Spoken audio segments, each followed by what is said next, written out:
Now, question is that I prescribed one set of conditions that okay, take 60 degree, take 0.5% of catalyst, take 6:1. Why should you believe it? Is it that is it constant for everything, one size fits all? So, the answer is no, it is not. You have to actually optimize the parameters for operating your reactor for every oil, and this study is not done in India, and we have to do for every species that we want to operate. So, how do we optimize? First, we have to look at the process parameter. For example, we are studying the case of rice bran oil, but the parameters remain same for all the oil. So, we have to look at what should be the optimum reaction temperature, whether it is 60, 65, 70, 80, that we have to look at. What should be the molar ratio of alcohol to oil, 6:1, 4:1, 5:1, 10:1. What should be catalyst, 0.5%, 0.25%, 0.75%, 1%, 2%.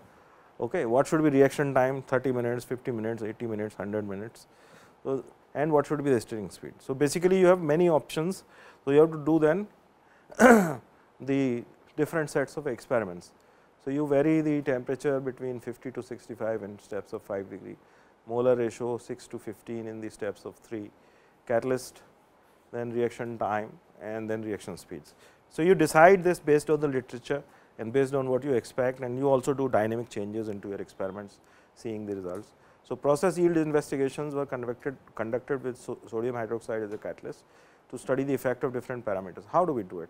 So, basically we carry out the experiments and we look at two things very, very importantly. First is the ester yield, how much is the ester yield. Okay, we are interested in optimizing and having maximum ester yield, and then we are also interested in having the product which has viscosity which is reasonable and within the prescribed norms, prescribed specification, which is 6 centistrokes at 40 degree. Okay. So, what we do is, for example, here we take molar ratio 6:1 and then we take different catalyst concentrations 0.5, 0.75, 1 and 1.25, and then take one catalyst concentration and then vary the molar ratio and you will get this one line. Then you take another catalyst concentration, vary this molar ratio, you get another line, and correspondingly you will test whatever biodiesel you are producing, you will test it for viscosity as well and draw one line. So, from this you will know which catalyst concentration and which molar ratio is giving you maximum yield and acceptable viscosity. So, this is how you will optimize the molar ratio. Similarly, here you can actually flip it and you can put the catalyst concentration here and molar ratio here, and so this is just exact flipped. Okay. So, based on these two curves you can actually figure out that what should be your optimum molar ratio, what should be your optimum catalyst concentration. Then similarly, reaction time, here you have the reaction temperature, okay. Here you have the molar ratio, catalyst concentration, these two things you have already optimized. I think there is some problem, this should be different times, I guess. So, anyway, you do this optimization, you look at what is the ester yield and what is the viscosity, and similarly you do here. Once you have come up with some temperature 55 degree centigrade, different molar ratio, different catalyst concentration. So, based on these 3-4 parameters you will play with them and figure out which combination is going to give you the optimum yield and good viscosity which is acceptable to you. Okay. So, this is how you will do the optimization. Once you have done the optimization, process optimization, you will use those process parameters in running your reactor for biodiesel production. Then what is done next is you will do characterization of the fuels. So, you have done the characterization of the fuels oils already. Similarly, you will do the characterization of biodiesel and you want to compare it with mineral diesel. So, for example, this is the density. This is the density of mineral diesel 839 kilogram per meter cube. This is the rice bran oil, as you know, this is 920. Once you esterify, this is the rice bran oil biodiesel. So, now here you can see that the density actually comes down and comes closer to diesel once you esterify. Similarly, this flash point, this also comes down, but still remains higher than diesel. Okay. So, it still is safe and compared to diesel. If you look at the API gravity is basically some type of a gravity, there is a definition for it. Okay. So, API gravity actually increases. Viscosity, API gravity is actually converted from density. Viscosity, you can see that viscosity is 43.52, it comes down to 5.29 and becomes very close to diesel. Okay. Similarly, cloud point also comes down, but not really very low, it is 6, it is 9. The pour point also, which was plus 1, now it comes to 0.3. So, its cold temperature performance actually improves by biodiesel production. C10 number is much higher than diesel, you can see, you can blend it and try to improve the properties of the poor diesel that you have got. Calorific value actually increases compared to vegetable oil. Okay. So, that is how you basically characterize the diesel and see how the properties are changing with respect to I mean characterize the biodiesel and see how the properties are changing with respect to straight vegetable oil. Then you have carried out the CHNOS analysis. So, here you can see this is diesel 83% carbon, this is rice bran oil and this is rice bran oil methyl ester. So, carbon is less, hydrogen is more. What is most interesting is this part, vegetable oil and biodiesel both have very high degree of oxygen compared to diesel, and that is the reason why carbon is less and also the calorific value is less. It has negligible sulfur, it has higher oxygen content, higher H by C ratio. H by C ratio in this case is 2.09 and diesel is 1.88. Okay. So, it will produce lesser carbon dioxide because of the higher H by C ratio. Now, you see you can you can blend the vegetable oil with diesel, you can use the blend the biodiesel with diesel or you can use it in pure form. So, once you blend it the biodiesel with diesel, what happens to viscosity? So, this is the what happens to density? This is the density of diesel, this is the density of biodiesel and it is a linear function. So, if you blend 5%, 10%, 20, 30, 50%, 75% and 100%. So, you can see that it varies between 0.84 to 0.87. Okay. Similarly, if you look at the viscosity, it changes from 3 centistokes to 5 centistokes, okay, but it is not a linear function. Okay.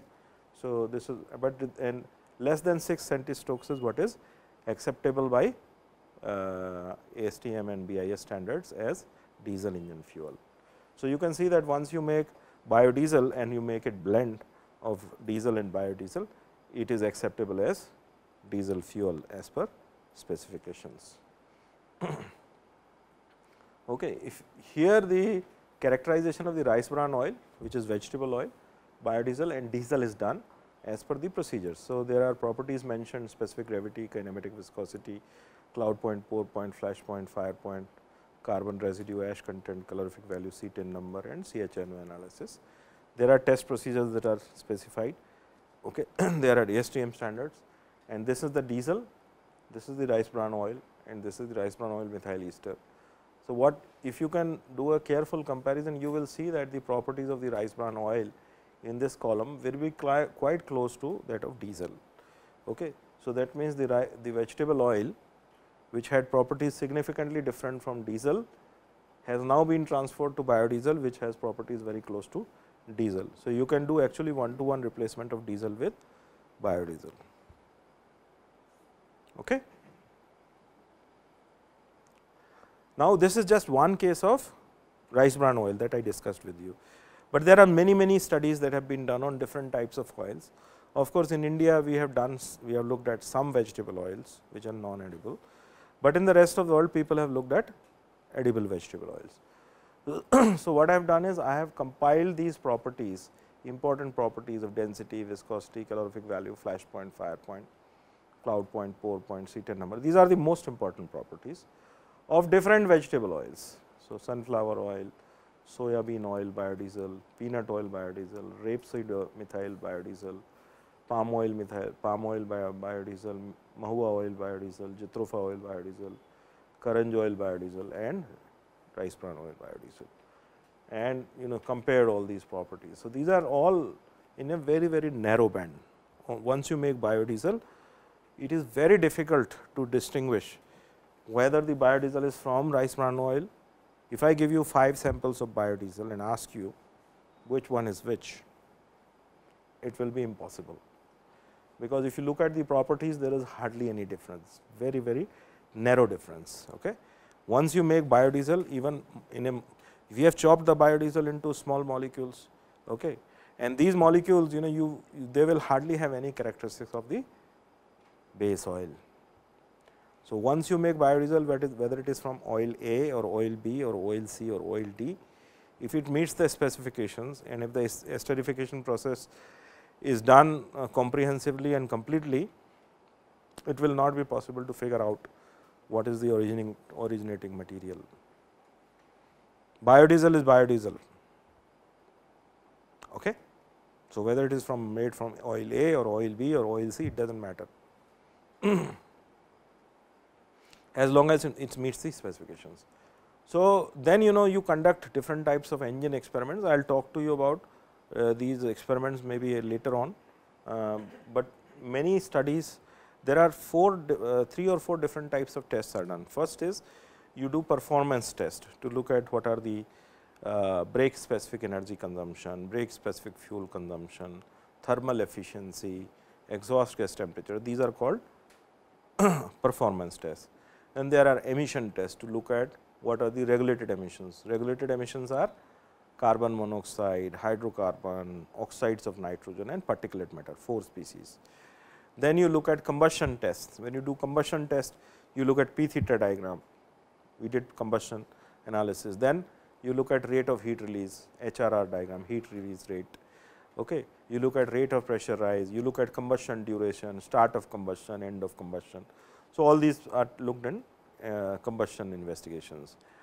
Then you are interested in finding out, if I run the engine for a prolonged period of time, what will be the effect on wear.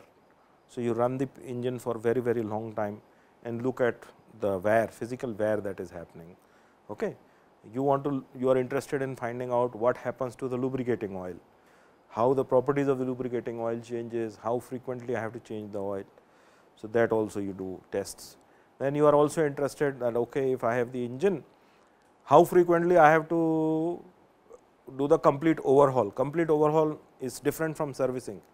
Servicing is like minor tuning, and complete overhaul means the mechanic will completely strip down the engine, take the cylinder head out, piston out, rings out, everything out, and then look at what is the condition and then put it back.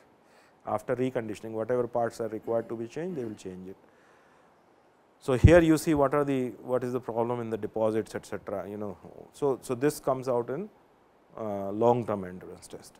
So, many of these tests are required to be done whenever you are evaluating biodiesel. Okay.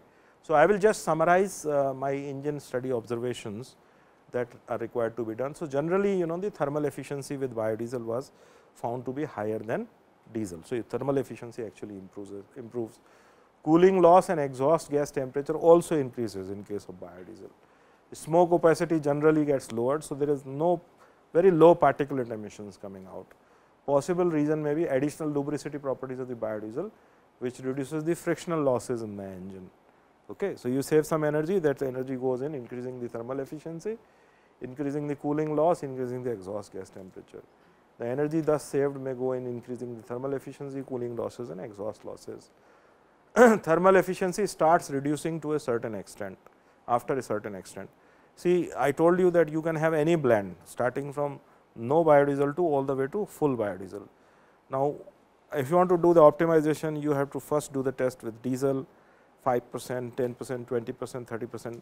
Look at what is the peak thermal efficiency in all these cases and look at how much changes you are making by adding.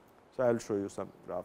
So, up to a certain point, if you keep on adding biodiesel in diesel, the thermal efficiency will keep going up, but when you start putting more and more biodiesel, the effect will start diminishing. Okay. So, you will lose. So, this is one curve which shows percentage of biodiesel in the fuel, and this shows improvement in peak efficiency. So, diesel engine was about 26%, when you make 5%, it goes close to 27.5, and then this numbers can be slightly different for depending on the engine and the engine technology you are using, but but you see here 20% gives you highest efficiency, and then the efficiency will keep on decreasing, but all these efficiencies are higher than, certainly higher than diesel, but the advantage diminishes when you put more and more amount of biodiesel. So, the lesson that we need to take home is that when you are talking about biodiesel economy, never try to go for 100% biodiesel fueled engine, because the advantage, the relative benefit in thermal efficiency will not be that great.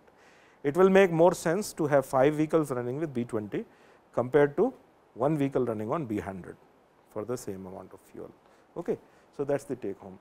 Now, here you see this is the cylinder head of a diesel engine, this is the piston top of a diesel engine, this is the injector of a diesel engine. You can see some deposits here and here also large deposits.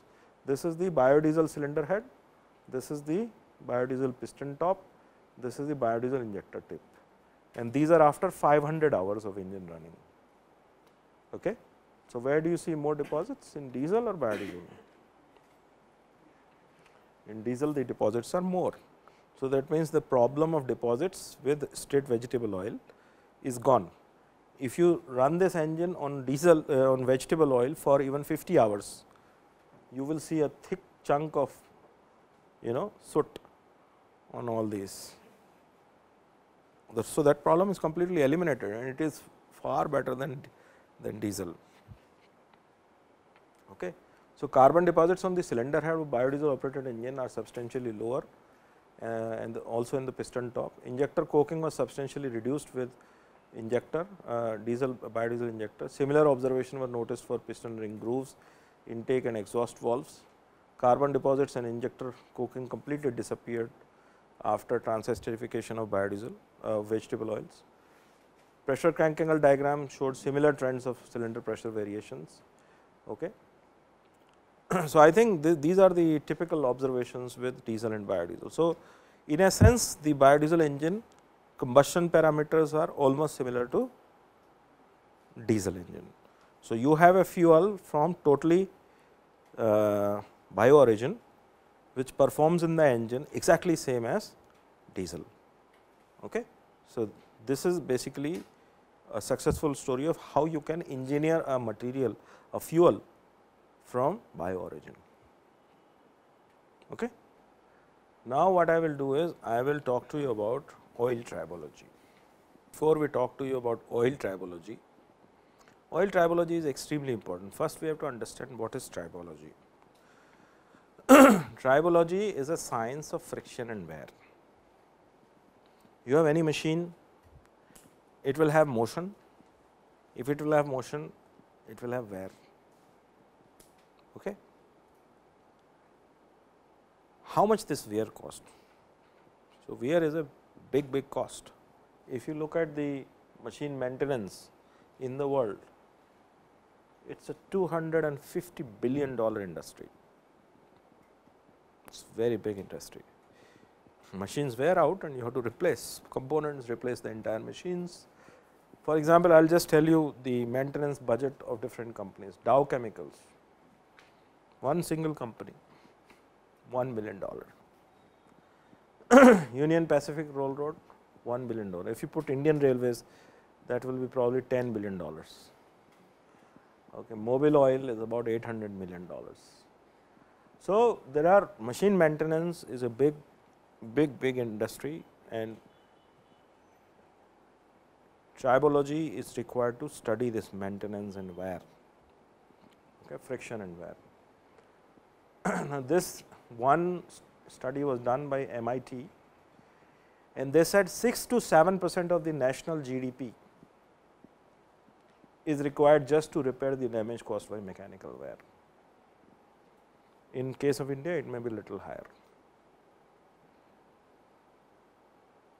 Okay. So, you can imagine if we have a $1 trillion economy, you are talking about a huge amount of money going into machine maintenance of different types. So, if you want to reduce the wear and friction, what do? You have to apply some kind of lubrication. What does the lubrication do? Lubrication is applied, it forms layer, a thin layer between two surfaces and it keeps them separate. Why it keeps them separate? So that the wear does not take place. It forms as a it forms a layer which shears. That layer shears and allows the one surface to glide over the other. So, it is like one surface is swimming over the other and there is no physical contact. I will just give you an example. Do you think what is the smoothest thing that you can think of right now? For example, this glass of my spec, very smooth, is not it?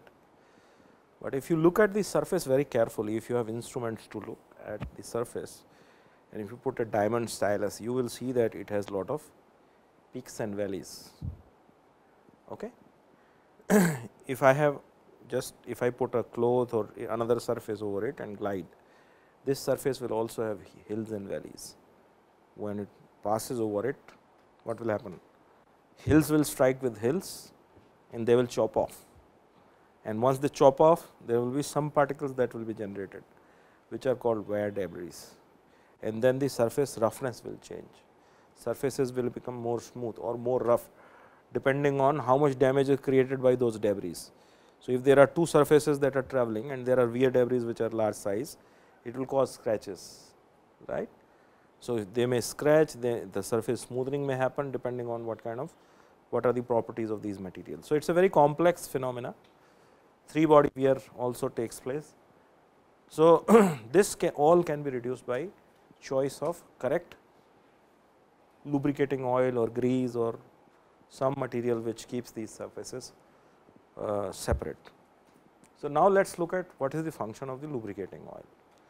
So, lubricating oil, one of the functions is to basically reduce the friction and separate the surfaces, but there are many other functions for which the lubricating oils are formulated.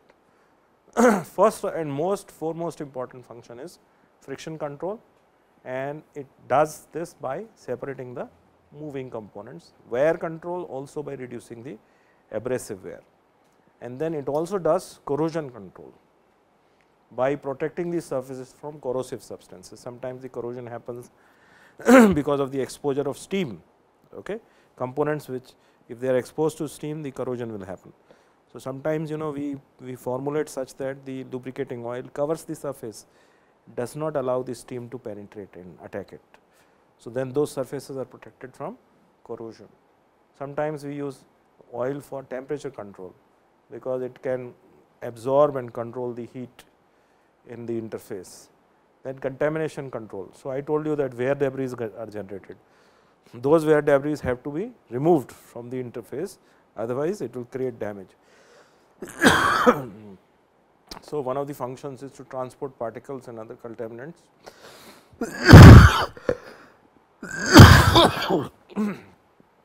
to filters and separators.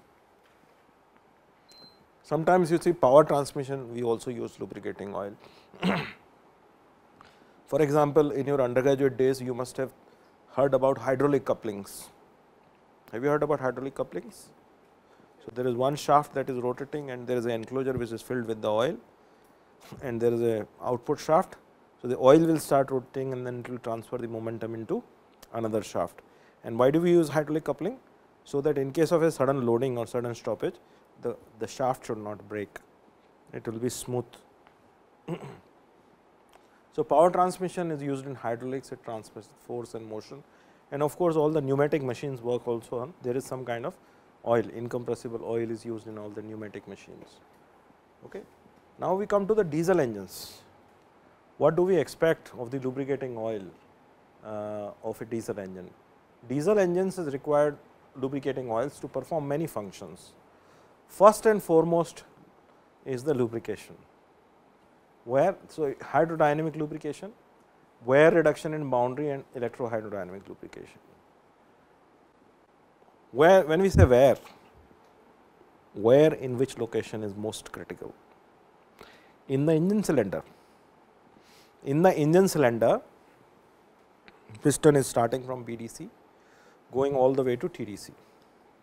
So, at BDC and TDC, the velocity is 0. In the mid stroke condition, velocity is maximum. So, when the velocity is maximum, the lubrication will be hydrodynamic lubrication. There will be one thick layer of lubricant which will form, and it will not allow the contact between piston ring and the liner. So, mid stroke the piston ring is just gliding over the liner and there is a layer in between. At the extremes top and bottom, the velocity comes to 0.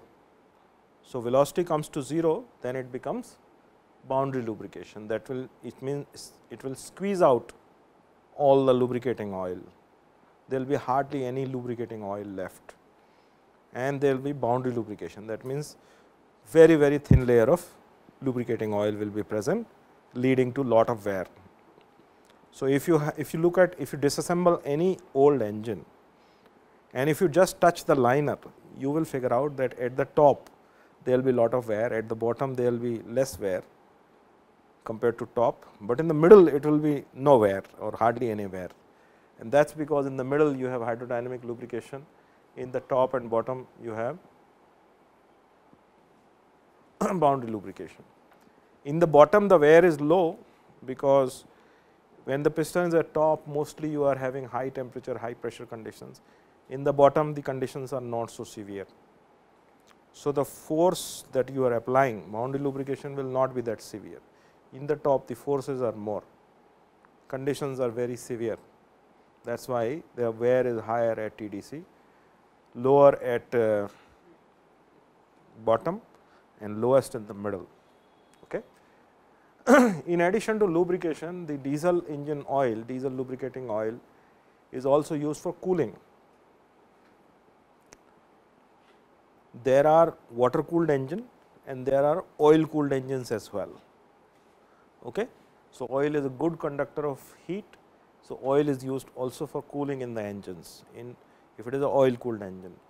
Even in water cooled oil, water cooled engines, some of the lubricating oil, it takes away some of the heat from the interfaces. So, it is also used as as cooling agent. It also used for sealing between what? See, if you look at the engine piston, in the top chamber you have very high pressure, in the crankcase there is atmospheric pressure, and it is sealed dynamically by rings. Now, those rings are perfectly sealed by lubricating oil. The interface between the ring and the liner is sealed by lubricating oil. So, engine oil, lubricating oil is also a part of the puzzle for sealing. It is used as a hydraulic fluid, it is used for corrosion protection, and it is used for contaminant sink. Whatever wear debris are generated, they are removed and they are taken to the sink, okay, oil sump, and there is a filter. So, all the debris are finally deposited in the filter.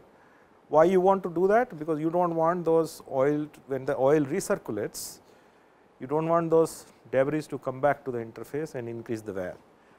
So, it actually acts as a cleaning agent of the surfaces, it cleans the surfaces. Okay. Hydrodynamic lubrication, this property is provided by lubricating oil viscosity. You must have heard the oil grades SAE 30, SAE 40, 15W40, 15W30, 5W50. What is this? So, basically when this number 30, 40, 50 increases, the viscosity also increases. Hydrocarbon oils are characterized by their large pressure viscosity coefficient, which provide thick oil film under pressure. So, higher the viscosity, more thick layer will be provided. So, as the engine becomes more and more heavy duty, you are looking at more and more viscous oils, that means more and more higher SAE grade oil you will be looking at. Okay. Light duty engines do not require very viscous oil, motorbike engines are light duty. Surface active materials, they provide wear protection in boundary lubrication and increased oil films. In general, most diesel engines are multigrade and are non-Newtonian fluids. Non-Newtonian fluids means they do not follow the Newton's law. Okay. So, low temperature fluidity properties are required for ease starting and adequate lubrication and low temperature. Suppose you are starting the engine at cold conditions. So, at cold conditions because of the temperature, the viscosity of the oil will also be very high. Okay. And therefore, when you try to start, higher will be the viscosity, more force has to be applied. In the winter conditions, your battery will also be down. So, imagine a double whammy where you have to do more effort and the battery is down. So, starting will be difficult under such conditions. So, that is why you have some formulation which will have low temperature fluidity, that means it should maintain flow properties even at low conditions, it should not freeze. I will talk about it little later also.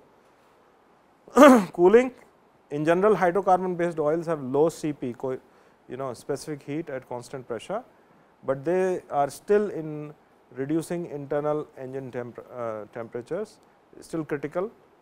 Piston cooling jets are standard in most heavy duty engines. So, see what happens is that in a engine, if you look at the engine, cylinder head is cooled, generally have water jackets through it, cylinder liner is cooled, but the piston is not cooled. There is no water piping through the piston. Now, the trend is that you want to extract more and more power from smaller and smaller engines. Energy density of the engine is going up. You want to have, you do not want to have a big engine running your car, you want to have a smallest possible engine. So, the trend is that you want to pack more and more energy into small material or small material quantity. Now, if you want to put in more bigger, higher power output engine will consume more fuel and the material mass is less.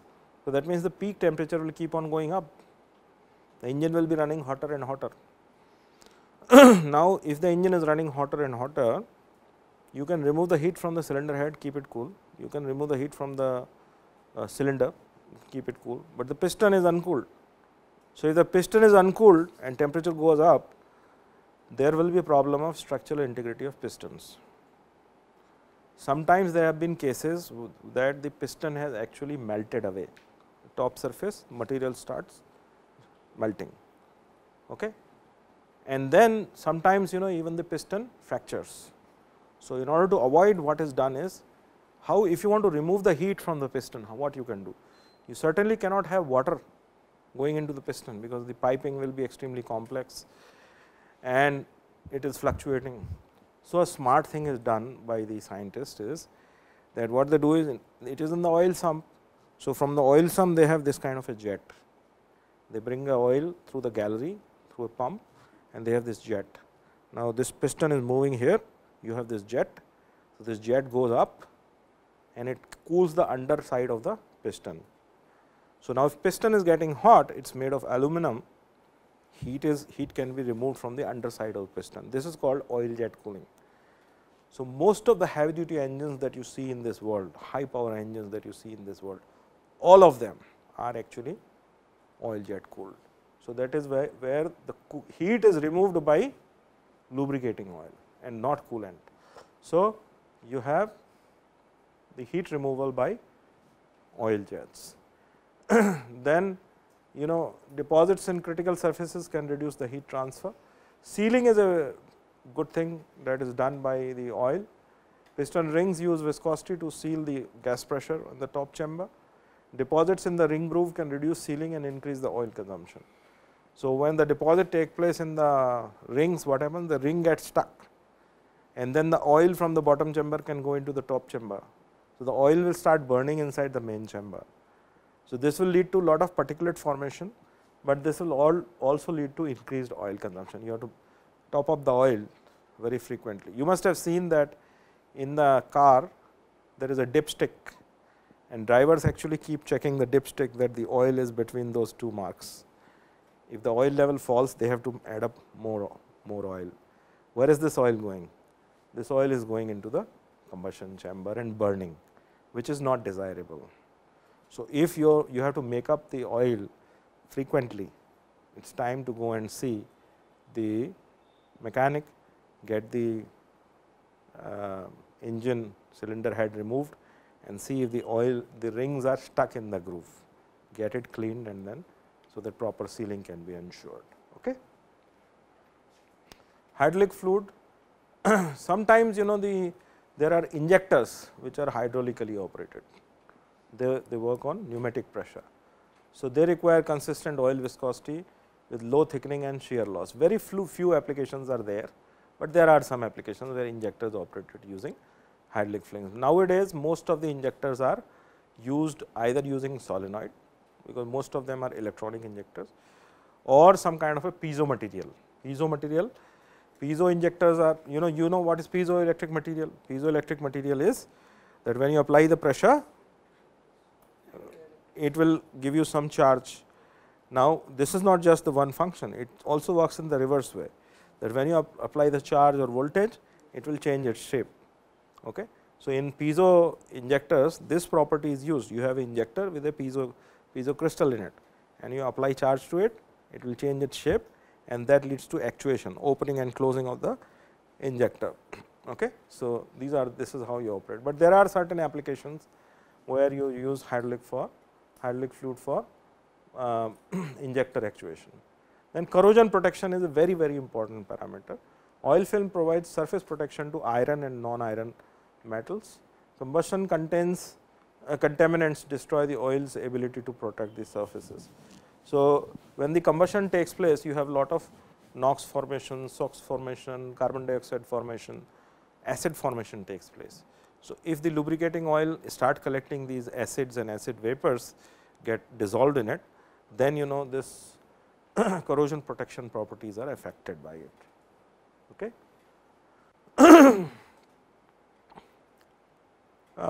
Diesel engines are dirty, especially if you are a motor oil. So, contaminant control, contaminant control is an important function of the diesel lubricating oil. If you look at the oil, they become very dirty. They become very dirty because they collect soot. Have you heard about blow by? What is blow by? See, in the engine, if you look at the rings will have certain gap at the end. Why? Because you want to maintain the flexibility in the ring. If the gap is met, if there is no end gap, this is called ring collapse, and ring collapse is one of the most undesirable things to happen, because then once the ring collapse takes place, the ring loses its flexibility, and then there will be no sealing between the upper chamber and the lower chamber. Okay. So, this should not happen. So, there is a small gap. So, suppose there is a small gap here, there is a small gap here, and there is a third ring, there is a small gap there. So, when the pressure up is very high and pressure lower is very low, some of the gas will escape through this tortuous path, but some of the gas and some of the combustion products will definitely pass to the bottom chamber. What this gas will contain? It will contain soot, it may contain fuel droplets, it may contain unburnt products. So, all these will go and mix in the bottom chamber. So, therefore, you see oil has to absorb soot, and oil has to absorb combustion acids, NOx, SOx. It has to absorb unburnt fuel, it has to absorb wear metals, wear is taking place at the liner. It has to absorb dirt, because in spite of the best air filters you are using in the intake air, there will still be some particles find their way, and those particles also pass along with the blow by, they go and mix. So, this will have atmospheric dirt, and this will have oxidized combustion products. So many things are going and mixing with the lubricating oil, and then your lubricating oil should be able to absorb all of them, maintain its life for a reasonable period of time. This can be 15,000 kilometer, 20,000 kilometer. Properties should still be acceptable, it should still be giving you reasonable lubrication, because once the lubrication breakdown takes place, your engine will be dead in no time. Okay. So, soot is going to affect the wear and also the viscosity, combustion acids is going to affect the corrosion protection and oxidation, unburnt fuel has low viscosity. So, it is going to lead to lower viscosity, overall viscosity loss, wear metals are going to increase the ash content, dirt is going to increase the abrasives, and oxidation products are going to lead to thickening. So, so much of assault from so many quarters have to be absorbed by lubricating oil, and that is why lubricating oil is called the blood of the engine. It is synonymous to the blood that is flowing in our veins. Okay. So, these are all infections, they have to be kept under control. So, oils are required to clean these surfaces and suspend the solids. Okay. Now, you see this is just a temperature effect, here is the temperature and here is the viscosity. So, obviously, at low temperature the viscosity is very high, as the temperature increases the viscosity reduces. Now, if you look at the lubricating oil, see lubricating oil is very challenging, because once the engine starts, before the start the temperature can be anywhere between -20 to +20 or +30 or +40, depending on where you are located. Suppose you are located in Ladakh, there the temperatures will be -20, -30. So, you should still be able to cold start your engine. So, you should also be able to maintain your lubricating oil in liquid state. Okay. If you are in Kanpur 30, 40, 50, but then when the engine starts, the temperature of the lubricating oil will rise to 100 degree easily. So, you have to maintain the lubricating properties between -20 to +100 at least. Okay. So, there is a very wide temperature range, where you have to maintain the viscosity and lubricating oil characteristics, in spite of the fact that temperature very sharply affects the viscosity. Similarly, I will skip these effect of pressure. There is some effect of pressure, there is some effect of shear rate, these are not so important, but this is just one very important figure, and this is the last one that I will be covering today. It shows the oil film thickness of different oil films between different components, and this is the coefficient of friction. As we know that when the oil film thickness is low, the coefficient of friction is high. Okay. So, for example, if the film thickness is between 1 to 10 micron, such as applications such as valve trains and gears. Gears, there is grease or lubricating oil in the gears, and the oil film thickness is of the order of 1 to 10 micron, and there the coefficient of friction is up to 0.1. When the oil film thickness increases from 10 to 100 microns, such as in the piston, transmissions and gears, the coefficient of friction falls down to 0.03, and when it is higher than 100, such as in bearings, it is maintained at 0.3. Okay. So, 0.02, 0.03 is the friction coefficient in bearings. Okay. So, this gives, when you are talking about engine, you are basically talking about this range and this range, okay, depending on which interface you are talking about.